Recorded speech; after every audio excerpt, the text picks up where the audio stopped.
The comparison between Tesla and Apple comes up frequently. Many people see the innovation side of things from both of these companies and draw a parallel, but another aspect comes with radical design.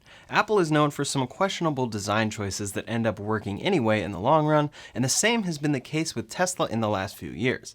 Tesla has been breaking delivery records in the last few quarters, even as they remove certain parts of their cars like radar sensors and passenger moving lumbar support. Today we're getting into all the controversial design changes Tesla has done over the years, and what we could see in the future as well, so let's get into it.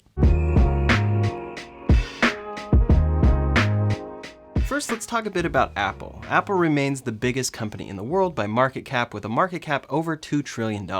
Their design is what they are known for, with a lot of credit to Johnny Ive for some of their best looking products. Some of the best are seen as the iPhone 4 or iPhone 5, original MacBook Air, iPad Pro, and Apple Watch. However, they are known for some hilariously bad designs as well, like the way that you charge the original Apple Pencil, the way you still charge the Magic Mouse, and more. Sometimes they value design over function with products like the circular Mac Pro, but other times they seem to put something out there that bothers most people. Yet people buy their products anyway. AirPods are a great example of a product that people thought was ridiculous at first. They are just earbuds without the cord, and they look like an awkward stick in your ears. Yet the AirPods have survived and inspired the design of tons of other earbuds as well. People have gotten over their initial design qualms. At the same time that this phenomenon is happening, Apple is frequently the first to remove a standard feature in their products, and we've seen Tesla doing the same lately. Apple was the first to remove the floppy disk drive in favor of CDs. For a time it was frustrating, but now seems ridiculous that we ever questioned it. Later, they removed the CD drive, and they no longer sell a single computer with one installed. For a time, this was frustrating, and now there is almost no expectation that you'd ever need to put a CD or DVD in your computer. In that rare case that you do have to do that, you connect an external drive and don't need to carry around a bulky laptop with an optical drive. The most recent feature removal from Apple is the headphone jack. Apple removed the headphone jack all the way back with the iPhone 7. They are now on the iPhone 12, so it has been some time. Again, at first, everyone thought it was ridiculous and pictured using dongles for years to come, but now Bluetooth headphones are the standard. Now, almost every phone comes without a headphone jack, and many agree that Apple's plan worked and was right. Tesla is doing the same thing with a lot of features in their cars. They remove features before they feel obsolete. They remove them when people still want them, or expect that every car should still have them. When Tesla launched the Model S back in 2012, the biggest and most aggressive feature of it, aside from the fact that it was fully electric, was the large 17-inch center display. At the time, this was extremely uncommon in vehicles, and many felt that controlling any essential features on screen was ridiculous. Buttons should be controlling everything, right? Well, Tesla not only put media, navigation, backup camera, and phone integration on screen, but they also added air conditioning controls to the screen. If you want to change the temperature, it's at the bottom of the screen. Some extra features on screen included suspension adjustments, music adjustments, a web browser, and more. At the time, this was replacing a slew of physical buttons that were featured on other vehicles in its class, and it was a radical change. So not only did Tesla get rid of gas in the Model S, but they got rid of a slew of physical controls in favor of a large screen with the ability to receive software updates.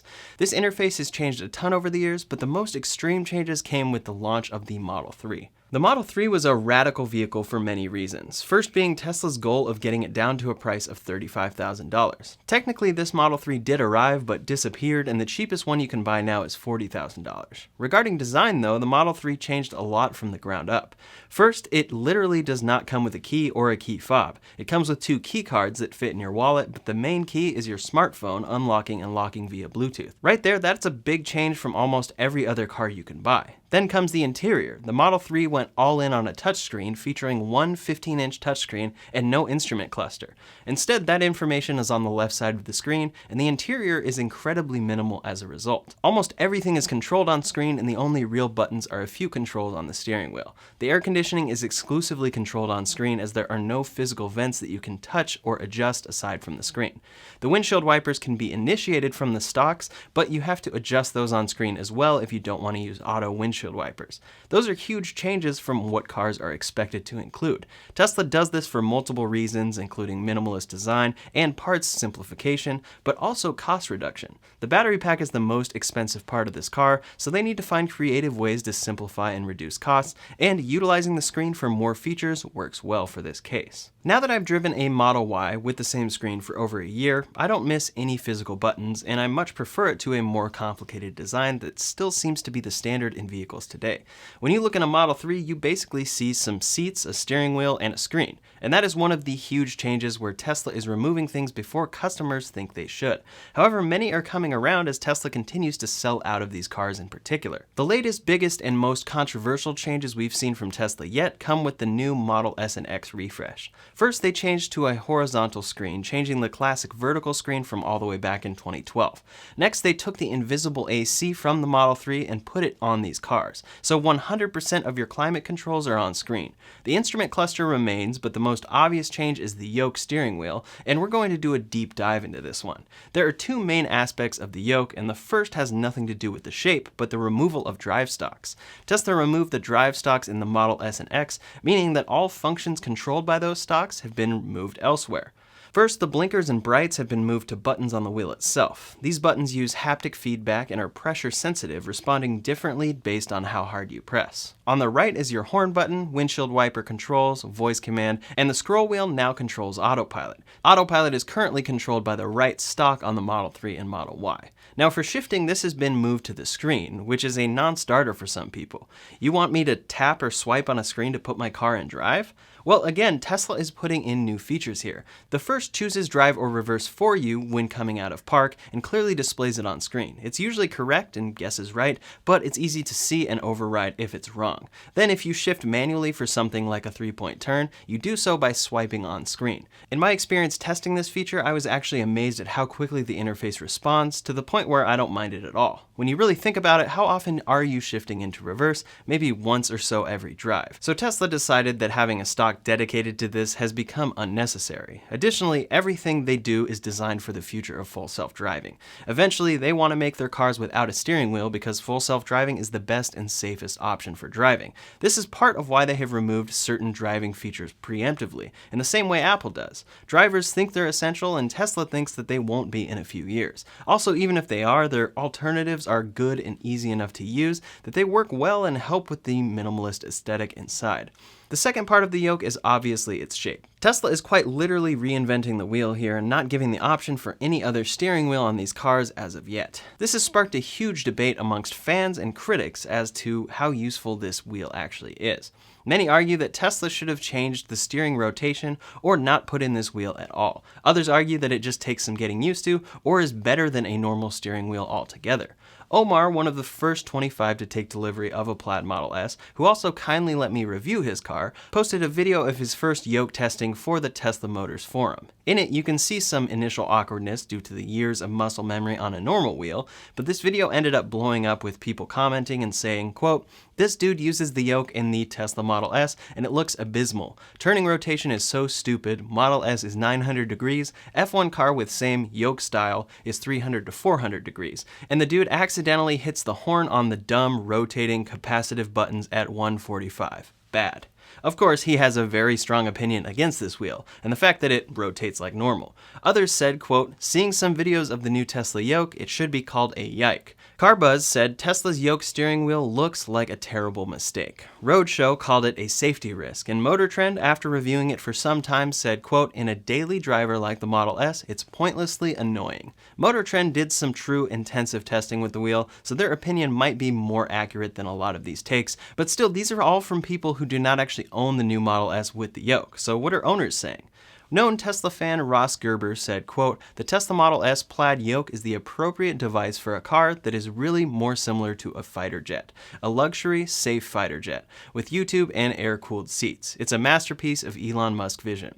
He also said, "Here is a Tesla Yoke picture. Notice the buttons. They work like an iPhone with haptic feedback, turn signals, horn, no stalks, so you press the Autopilot button to turn it on. Amazing upgrades." In response to an article spreading his video, Omar said, quote, "The first video needs a bit of context. It was never meant for broad consumption. That was literally the second time I drove the car." He continued with, quote, "My take when people ask me is this. The Yoke has a learning curve, but it is not insurmountable. I think if folks understand that, then they can make informed decisions and know what to expect. For me, I have about 300 miles in the car, and I have finally stopped reaching for a non-existent turn signal stock, and for the last day or two, stopped thinking about the Yoke at all, and just gone back to steering and enjoying the car. Not perfect muscle memory yet, but also not having to constantly think about where my hands are and what they should be doing." Rob Maurer, host of Tesla Daily, did a first drive in the Plaid Model S and commented on how easy it was to use along with the owner. Rob makes an incredibly easy U-turn with one hand, which is the turn that most people are afraid of. He commented that people shouldn't have an issue with the Yoke because it is super easy to get used to. In my experience, I felt similar, even though there of course is a slight learning curve. One of the most recent videos spreading of this vehicle shows an insane turn around scenario. It's quite a dramatic turn of events, and it seems like an over-dramatized scenario, but I'm not going to write it off. There will definitely be times when this wheel is frustrating to use, but long term it could end up being just like the other huge changes Tesla has made.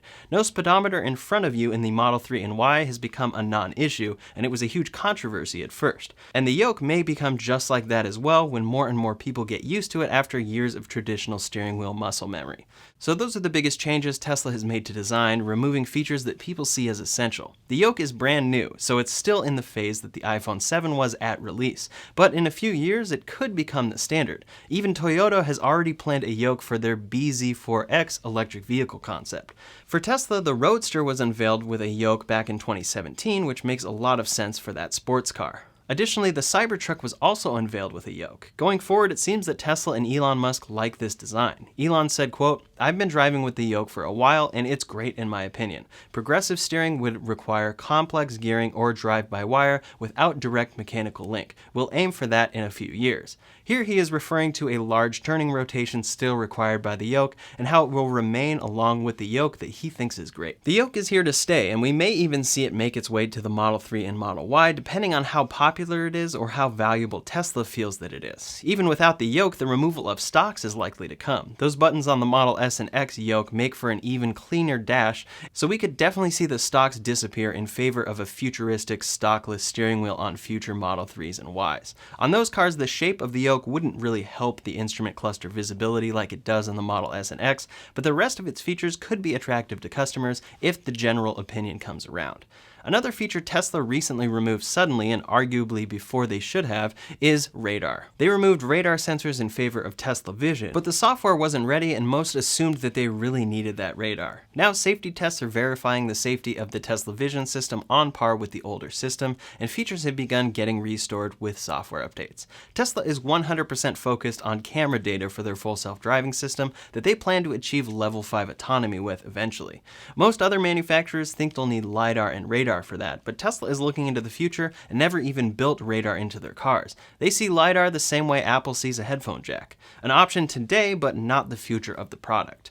Next would likely be side mirrors. In concept photos of the Cybertruck and Roadster, there are no side mirrors, and this looks the best on these vehicles. When these cars first launch, they will probably have them, but long term, it is very likely that Tesla moves to a camera-based system. Either the display will be on screen or inside the doors, as a few other concepts have shown. That's for when you drive, but for their full self-driving plans, Tesla will remove them and not actually need to show you anything. The car will know it's safe to turn through the cameras and system already inside their vehicles. Long term, along with that, Tesla plans to remove the steering wheel. This one will be much further off and most likely optional, unlike the Yoke, but it will come. Elon said that it would come in 2 years back in 2019, but it's clearly still a ways off.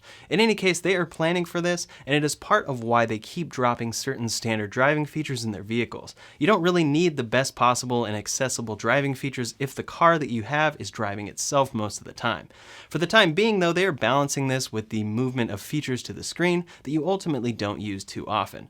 So Apple was the first to remove the floppy disk drive, CD drive, and headphone jack. Tesla was among the first to remove the instrument cluster and move a slew of features to the screen controlled by software. They are now the first to remove stocks in their vehicles and ship a production sedan with a yoke instead of a steering wheel.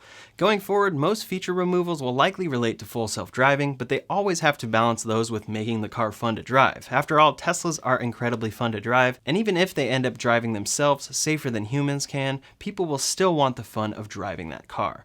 What are your thoughts on Tesla removing these features, though? Do you think that they will prove the right move in the long run or not? Leave a comment below and let me know your thoughts. In the meantime, you can check out the latest Tesla news updates by clicking the video over here or in the description below. Thanks so much for watching, and I'll see you on the next one.